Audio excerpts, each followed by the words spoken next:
प्यारे बच्चों, आज हम लोग इस वीडियो में ग्रहों के गति संबंधी केपलर के नियम के बारे में क्या करेंगे, चर्चा करेंगे।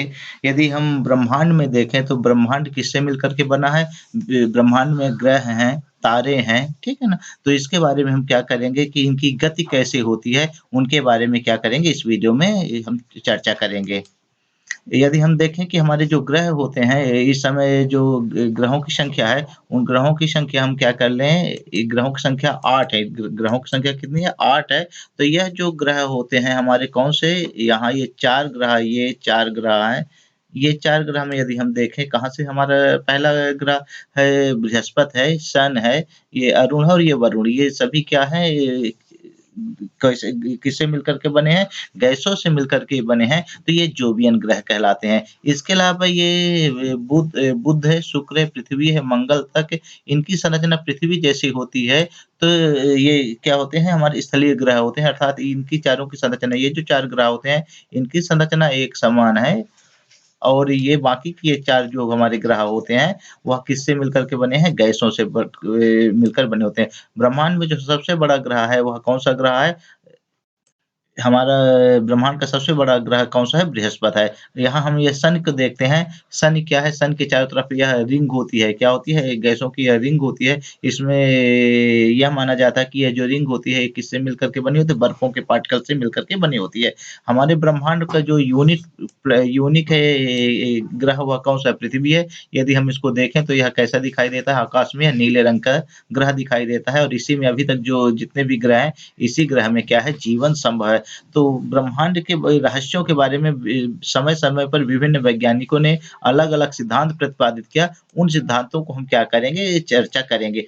पहला सिद्धांत आता है, ये टॉलमी का भूकेंद्रीय सिद्धांत। जो टॉलमी थे, ये बहुत महान प्रसिद्ध वैज्ञानिक हुए। टॉलमी ने द्वितीय शताब्दी में क्या कहा? टॉलमी का भूकेंद्रीय सिद्धांत। कौन-सा सिद्धांत आया? भूकेंद्रीय सिद्धांत आया। भूकेंद्रीय सिद्धांत में टॉलमी ने माना कि पूरे जो ब्रह्मांड का केंद्र बिंदु है, वह हमारी क्या होती है? पृथ्वी होती है। और दूसरे जो ग्रह और नक्षत्र होते हैं, इस पृथ्वी के चारों ओर क्या करते हैं? परिक्रमा लगाते हैं। अर्थात टॉलमी का जो विचार था, टॉलमी ने अपने विचार में क्या कहा कि जो हमारा ब्रह्मांड का केंद्रीय बिंदु है, अर्थात पृथ्वी स्थिर है और दूसरे समस्त ग्रह क्या करते हैं? इसके चारों तरफ चक्कर लगाते हैं। यदि हम देखें कि पूर्व दिशा में सूर्य उगता है और वो पश्चिम में सूर्यास्त होता है, इसी प्रकार यह दिन-प्रतिदिन प्रक्रिया होती है। तो इन अवधारणाओं के आधार पर इन्होंने भूकेंद्रीय सिद्धांत का क्या किया? टॉलमी ने प्रतिपादित किया। यहाँ पर हम देखें टॉलमी का जो विचार था, टॉलमी में यहाँ जो अर्थ है, यह एक केंद्र पर है। यह अर्थ क्या है? यह केंद्र पर है और दूसरे जो ग्रह हैं, इसके चारों तरफ विभिन्न मार्गों में, वृत्ताकार मार्गों में क्या कर रहे हैं? गति कर रहे हैं। और यह जो विचार था, किसका विचार था? यह विचार टॉलमी का विचार था। टॉलमी के विचार के बाद यह लगभग 16वीं शताब्दी तक टॉलमी का विचार क्या रहा? सबसे ज़्यादा जो विचार चला, वह किसका विचार चला? टॉलमी का विचार चला। बाद में दूसरे वैज्ञानिक आए, निकोलस कोपरनिकस का सूर्य केंद्रीय सिद्धांत है। ये निकोलस कोपरनिकस हैं, यह निकोलस कोपरनिकस हैं। निकोलस कोपरनिकस ने कहा कि नहीं, पृथ्वी की केंद्र बिंदु नहीं है ब्रह्मांड का। ब्रह्मांड का जो केंद्र बिंदु है, वह क्या होता है? सूर्य होता है। यह निकोलस कोपरनिकस का, उन्होंने पूरे ब्रह्मांड का केंद्र में किसको रखा? सूर्य को रखा और बोला कि पृथ्वी और दूसरे ग्रह सूर्य के चारों तरफ क्या करते हैं, और साथ ही अन्य नक्षत्र भी क्या होते हैं? पृथ्वी के चारों तरफ परिक्रमा लगाते हैं। तो यह जो कोपरनिकस का सूर्य केंद्रीय सिद्धांत था, इसको हेलियोसेंट्रिक सिद्धांत कहते हैं। जबकि जो टॉलमी का सिद्धांत था, वह जियोसेंट्रिक सिद्धांत कहलाया था। तो यहाँ पर जो सूर्य होता है, इन्होंने क्या कहा? सूर्य जो केंद्र बिंदु पर होता है और विभिन्न जो वृत्ताकार कक्षाएँ होती हैं, जो उन्होंने बताया कि जो वृत्ताकार कक्षाएँ होती है, विभिन्न वृत्ताकार कक्षाओं में हमारे ग्रह चक्कर लगाते हैं। साथ में ये क्या रहते हैं? हमारे जो तारे होते हैं, तारे भी सूर्य के चारों तरफ चक्कर लगाते हैं। अर्थात इन्होंने प्रारंभ में क्या माना कि हम आज जानते हैं कि जो सूर्य है, सूर्य भी क्या होता है? एक तारा होता है और यह क्या है? आकाशगंगा का एक तारा है। लेकिन कोपरनिकस का यह सिद्धांत था कि सूर्य ब्रह्मांड का केंद्र बिंदु है, दूसरे ग्रह, नक्षत्र सभी इसके चारों तरफ क्या लगाते हैं? परिक्रमा लगाते हैं। निकोलस कोपरनिकस का चर्च के द्वारा बहुत ज़्यादा विरोध हुआ। चर्च ने इनकी बातों को नहीं माना। चर्च का मानना था कि नहीं, टॉलमी का विचार क्या है? सही है। अब हम आगे चलते हैं, जो हमारे भारतीय वैज्ञानिक आए, भारतीय वैज्ञानिक में आर्यभट्ट का नाम बड़े गौरव के साथ लिया जा सकता है। इन्होंने कहा कि नहीं, पृथ्वी सूर्य निकोलस कोपरनिकस के पहले, ये लगभग 5वीं शताब्दी में इन्होंने कहा था कि हमारी जो पृथ्वी होती है, वह सूर्य के चारों तरफ परिक्रमा लगाती है और दूसरे जो ग्रह और नक्षत्र होते हैं, जो वह भी क्या होते हैं, सूर्य के चारों तरफ परिक्रमा लगाते हैं। तात्पर्य यह हुआ कि आर्यभट्ट का मानना था कि पृथ्वी भी अन्य ग्रहों के साथ सूर्य के चारों तरफ चक्कर लगाती है। लेकिन भारतीय मनीषियों का भी क्या विचार था? भारतीय मनीषियों का भी विचार क्या था कि वह टालमी के विचार से मिलता-जुलता था, इसलिए आर्यभट्ट के विचारों पर किसी भी वैज्ञानिक का ध्यान नहीं गया। अब हम देखते हैं कि ग्रहों के संबंध में जो केपलर थे, केपलर एक महान वैज्ञानिक हुए, जिन्होंने ग्रहों के संबंध में क्या किया, इन्होंने ये बहुत महान वैज्ञानिक हुए केपलर, ये विभिन्न टेलीस्कोप बनाए थे और ग्रहों की स्थिति का क्या किए, अध्ययन किए और यह ये इस प्रकार यह बताया कि जो केंद्र होता है, यह केंद्र बिंदु होता है और केंद्र के चारों तरफ दीर्घवृत्ताकार जो कक्षाएँ होती हैं, इन्होंने कहा कि दीर्घवृत्ताकार कक्षाएँ होती हैं, दीर्घवृत्ताकार कक्षाओं में क्या लगाते हैं हमारे विभिन्न ग्रह क्या लगाते हैं, परिक्रमा लगाते रहते हैं। तो इस प्रकार केपलर के क्या थे, केपलर ने ग्रहों के गति संबंध में 3 नियम प्रतिपादित किया। ग्रहों का केपलर का जो प्रथम नियम था, उसमें ये माना गया कि जो निकोलस कोपरनिकस की कक्षा थी, उन्होंने कक्षा को क्या माना था, वृत्ताकार कक्षा माना था। लेकिन केपलर ने बताया कि नहीं, जो ये कक्षाएँ होती है वृत्ताकार ना होकर के दीर्घवृत्त जैसे होती हैं। कैसी होती है? ये दीर्घवृत्ताकार कक्षाएँ होती हैं। जितने भी ग्रह होते हैं, वह सभी क्या होते हैं, दीर्घवृत्ताकार कक्षा में क्या करते हैं, परिक्रमा करते रहते हैं और यहाँ पर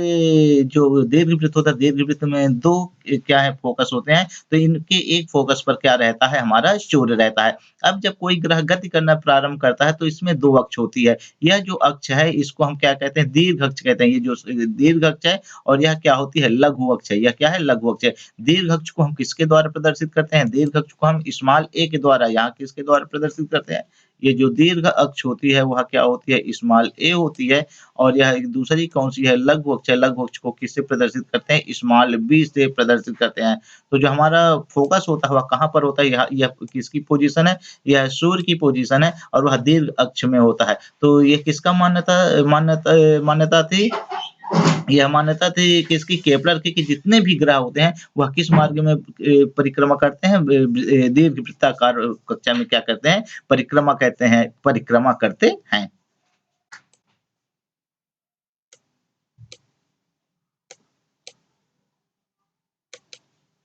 तो केपलर का प्रथम नियम क्या है ग्रहों से संबंधित? सभी ग्रहों की कक्षा क्या होती है? दीर्घवृत्ताकार होती है तथा सूर्य इस कक्षा के नाभिक पर होता है। सूर्य यह जो कक्षा होती है, जो प्रत्येक ग्रह होते हैं, ये 8 ग्रह हैं। वर्तमान में कितने ग्रह ज्ञात हैं? 8 ग्रह ज्ञात हैं। तो सूर्य के चारों तरफ ये किस मार्ग में परिक्रमा लगाते हैं? दीर्घवृत्ताकार मार्ग में परिक्रमा लगाते हैं। यह एक मार्ग हो गया। इसी प्रकार हमारा दूसरा आएगा, दूसरा ग्रह इस प्रकार दीर्घवृत्ताकार मार्ग में परिक्रमा करेगा। फिर इस प्रकार तीसरा ग्रह आएगा, इस प्रकार या तो विभिन्न दीर्घवृत्ताकार कक्षाओं में क्या करते हैं, विभिन्न ग्रह क्या करते हैं, परिक्रमा करते हैं। तो ये केपलर की गति का क्या था, प्रथम नियम था।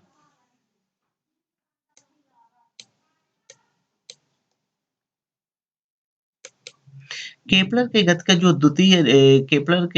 द्वितीय नियम था, उन्होंने कहा कि जो द्वितीय नियम में उन्होंने कहा कि प्रत्येक ग्रह समान समयांतराल में समान क्षेत्रफल तय करता है। यहाँ पर हम कल्पना करते हैं, ये एक ग्रह है, यह निश्चित समय t पर यह कहाँ इस पॉइंट से इस पॉइंट तक पहुँचा, तो यहाँ इसका एक निश्चित क्षेत्रफल होगा। यह जो क्षेत्रफल होगा, यह क्षेत्रफल यदि समय समान है, तो तीनों क्षेत्रफल क्या होंगे, समान होंगे। अर्थात समान समयांतराल में जो ग्रह होते हैं, वह समान समयांतराल में जितने भी ग्रह होते हैं, वह सभी समान क्षेत्रफल तय करते हैं। तो केपलर का द्वितीय नियम क्या कहा जा सकता है ग्रहों के संबंध केपलर का द्वितीय? ग्रह को सूर्य से जोड़ने वाली रेखा समान समयांतराल में समान क्षेत्रफल तय करती है। क्या कहता है? ग्रह को सूर्य से जोड़ने वाली रेखा समान समयांतराल में समान क्षेत्रफल तय करती है। होता क्या है, इस बात को समझेंगे कि जब ग्रह हमारा सूर्य के समीप होता है, ग्रह क्या होता है, सूर्य के समीप होता है, तो इसकी चाल क्या होती है, कक्षीय चाल क्या होती है, बढ़ जाती है। तो जब कक्षीय चाल बढ़ जाती है, तो जो यह क्षेत्रफल होता है, यह जो क्षेत्रफल होता है, यह जो क्षेत्रफल है यहाँ पर, यह जो क्षेत्रफल होगा, ये क्षेत्रफल यहाँ पर जो दिख रहा है वह इस क्षेत्रफल के क्या होगा, बराबर होगा। ये दोनों क्षेत्रफल क्या होंगे, बराबर होंगे। लेकिन यदि हम देखें कि यहाँ से ये जो दूरी होती है, ये दूरी और यहाँ से ये दूरी, यहाँ पर ये दूरी क्या है, कम है। ये दूरी क्या है, उसी समय में ये तय की गई दूरी कम है और यहाँ पर तय की गई दूरी क्या है, ज्यादा है। लेकिन दोनों क्षेत्रफल समान होंगे। इसका तात्पर्य यह हुआ, द्वितीय नियम का मुख्य निष्कर्ष यह निकलता है कि जब ग्रह सूर्य से अधिक दूरी पर होते हैं तो उनकी कक्षीय चाल कम हो जाती है। कक्षीय चाल यहाँ पर ये कम दूरी तय की कक्षीय चाल कम हो जाती है, लेकिन जैसे वह उसके समीप आते हैं तो इनकी कक्षीय चाल क्या होती है, बढ़ जाती है। तो यह केपलर की गति का कौन सा नियम था, यह द्वितीय नियम था कि वह जो क्या बताता है कि कोई भी ग्रह समान समय में समान ग्रह और सूर्य को मिलाने वाली यह रेखा है। यदि हम ग्रह को क्या करें, यह ये ग्रह और सूर्य को मिलाने वाली, तो ये समान समय में समान क्या करती है, क्षेत्रफल तय करती है। तो इससे महत्वपूर्ण निष्कर्ष क्या निकलता है, निष्कर्ष निकलता है कि जब ग्रह क्या होते हैं, सूर्य के समीप होते हैं तो इनकी कक्षीय चाल बढ़ जाती है और सूर्य से दूरी बढ़ने पर इनकी कक्षीय चाल क्या होती है, घट जाती है। इसी को हम यदि फार्मूला के रूप में देखें तो हमारा जब फार्मूला बनेगा वह क्या बनेगा, डी जो कक्षीय चाल है, D A D A by D T,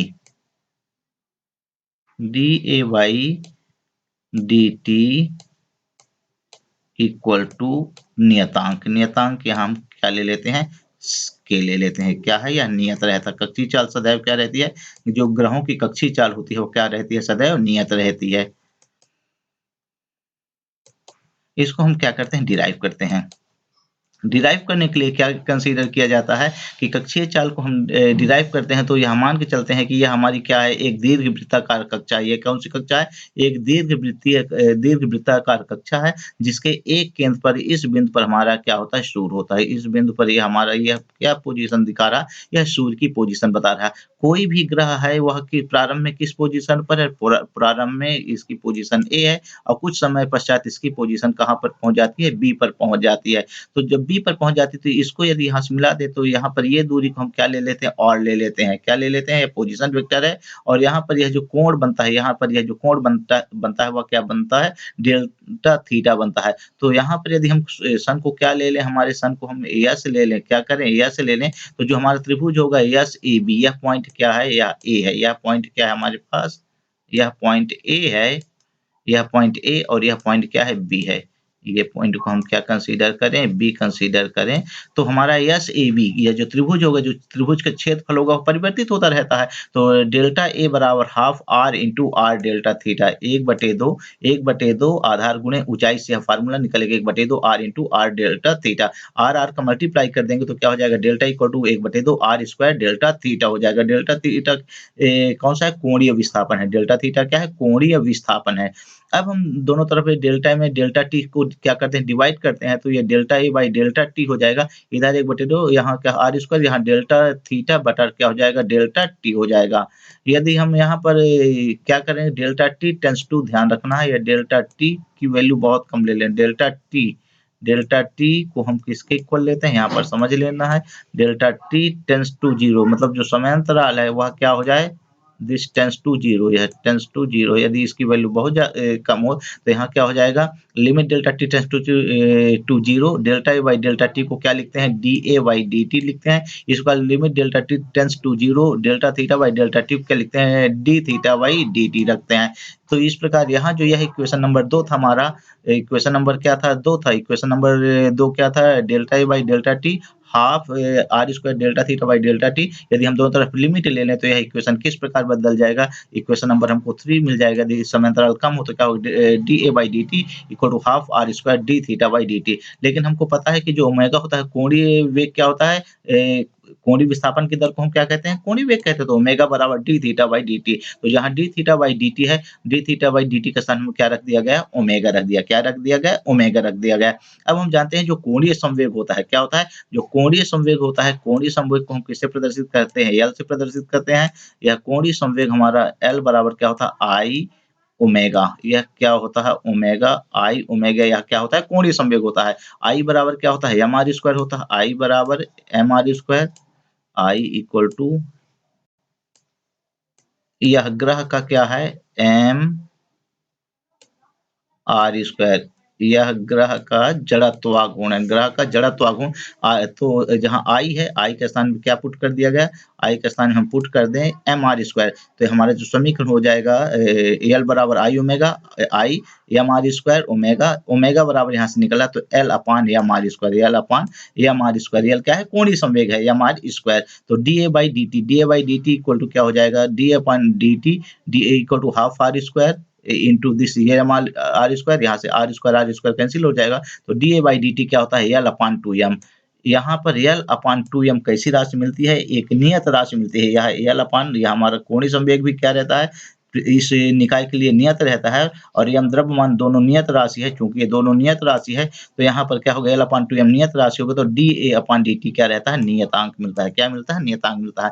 तात्पर्य क्या हुआ कि जो हमारा क्षेत्रीय वेग होता है वह कैसी राशि होती है, नियत राशि होती है। यह किसका निगमन हुआ, यह केपलर की गति के द्वितीय नियम का क्या होता है, निगमन होता है। अब केपलर की गति का हम तृतीय नियम के बारे में देखें। तृतीय नियम में ये कहा जाता है कि जो ग्रह जितनी अधिक दूरी पर होगा, ध्यान समझ लेना है, जो ग्रह सूर्य से जितनी ज्यादा दूरी पर होगा, इसका जो परिभ्रमण काल होगा उतना ही ज्यादा रहेगा। मान लेते हैं हमारे पास यह बुध है, या शुक्र है, या पृथ्वी। परिभ्रमण काल मतलब पृथ्वी के सूर्य के चारों तरफ एक परिक्रमा करने में जो समय लगता है, जैसे हमारी पृथ्वी 365 दिन में, लगभग 365 दिन में क्या है, ये हमारी पृथ्वी है, हम पृथ्वीवासी हैं, तो 365 दिन में क्या होती है, यह सूर्य के चारों तरफ परिक्रमा करती है। तो यह एक वर्ष हुआ, लेकिन एक वर्ष भिन्न भिन्न ग्रहों का जो एक वर्ष होगा वह भिन्न भिन्न होगा। यहाँ बुध का एक वर्ष जल्दी हो जाता है, फिर ये शुक्र का है, फिर जैसे जैसे दूरी बढ़ती जाती है, जो ग्रह सबसे अधिक दूरी पर होंगे, जो ग्रह सबसे अधिक दूरी पर होंगे,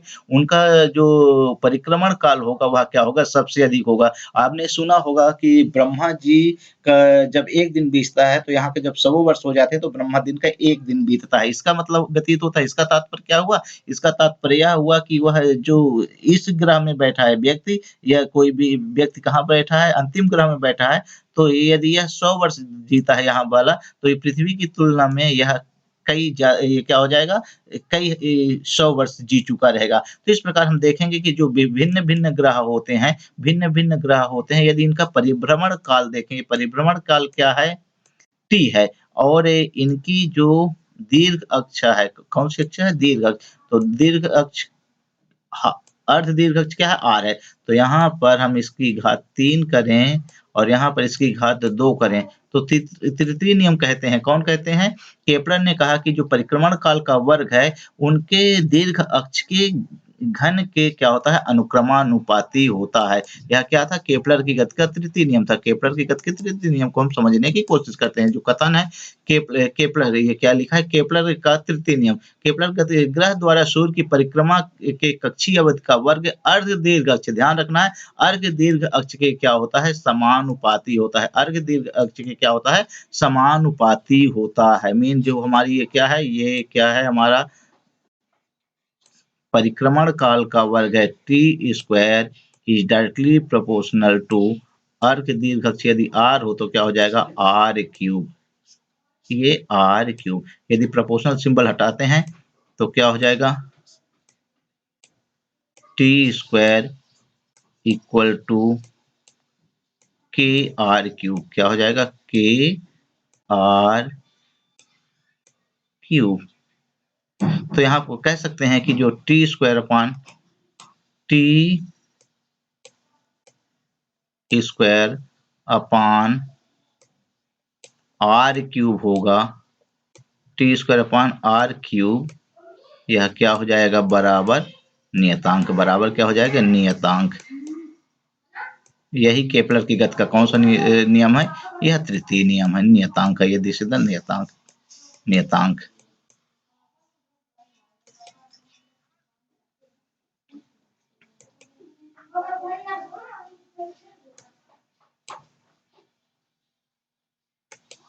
यहाँ पर देखें, ये क्या है, हमारे पास बुध है, शुक्र, पृथ्वी है, मंगल है, इनका सभी का एवरेज डिस्टेंस दिया है, और ये क्या दिया है, हमारा परिक्रमण काल दिया है। यदि R cube upon R cube में टी स्क्वायर करें तो यह सभी क्या हो जाएगा, नियत राशि आएगा। लगभग ये क्या है, नियतांक है, 3.34 तो यह एक नियत राशि है। इससे प्रूफ होता है कि केपलर का गति क्या होता है, तृतीय नियम सही है। इसके बाद हम इसी में और देखें, यदि इसका ग्राफ देखें, यदि हम ग्राफ देखें तो ग्राफ क्या होता है, यहाँ स्क्वायर ऑर्बिटल मतलब यहाँ क्या है हमारा, ये जो समय है ये इस इधर x अक्ष में, ये कौन सा अक्ष है, x अक्ष है, ये x अक्ष है।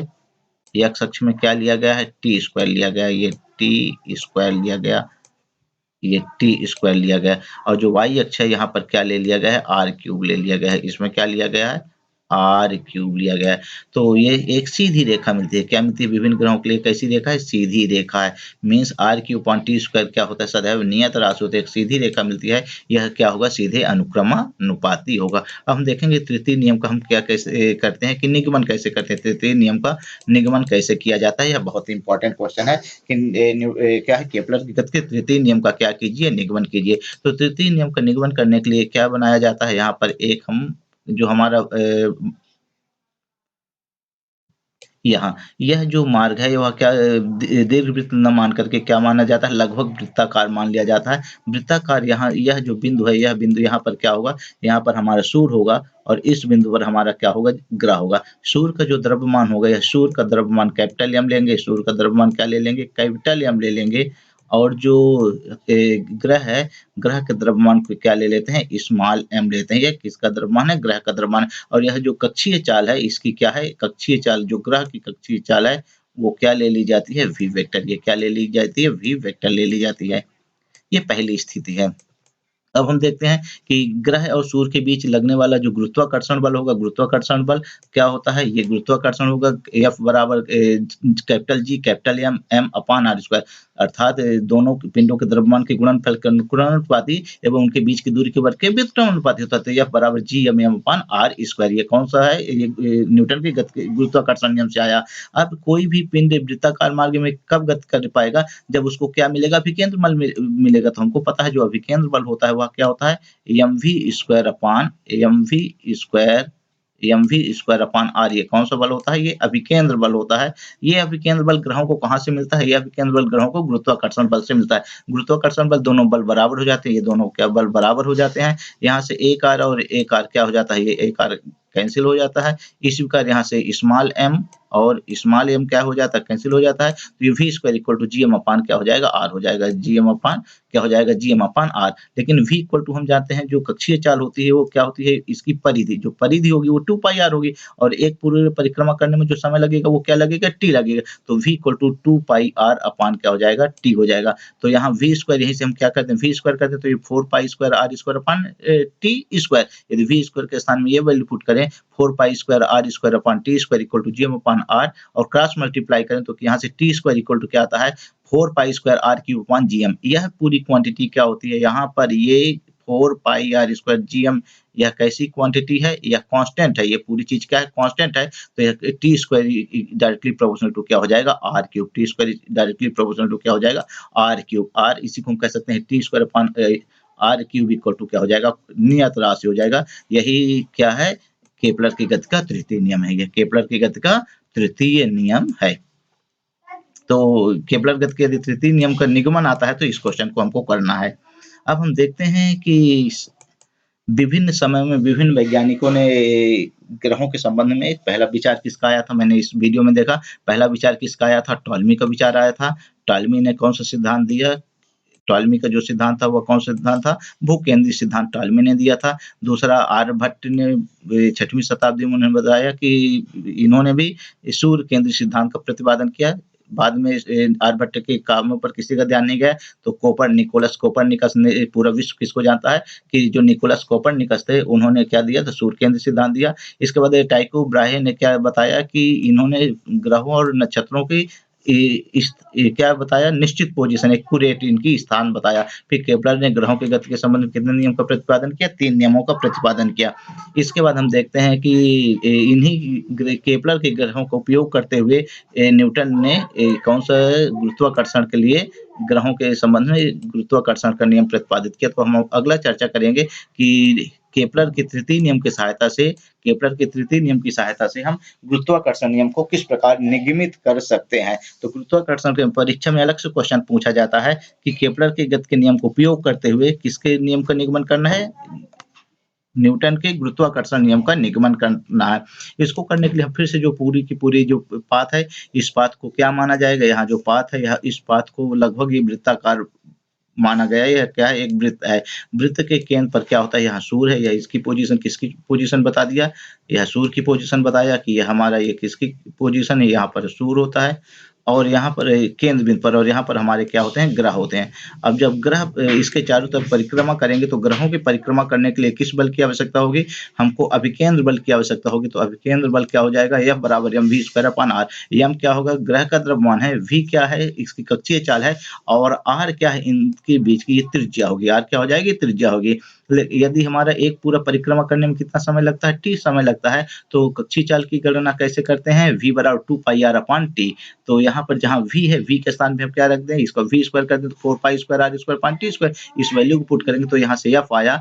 f हमारे पास क्या आ गया? 4π²mr/t²। हम जानते हैं कि केपलर की गति का जो तृतीय नियम है, वो तृतीय नियम क्या कहता है? तृतीय नियम अभी हमने देखा कि जो t² होता है, t² समानुपाती होता है किसके? r³ के। ये समानुपाती का सिंबल है और ये क्या है? r³। ये r³ है। ये this is the symbol of directly proportional. ये r³ के है। तो जहां यहाँ t² है, ये जो t² है, t² के स्थान में क्या रख दिया जाएगा?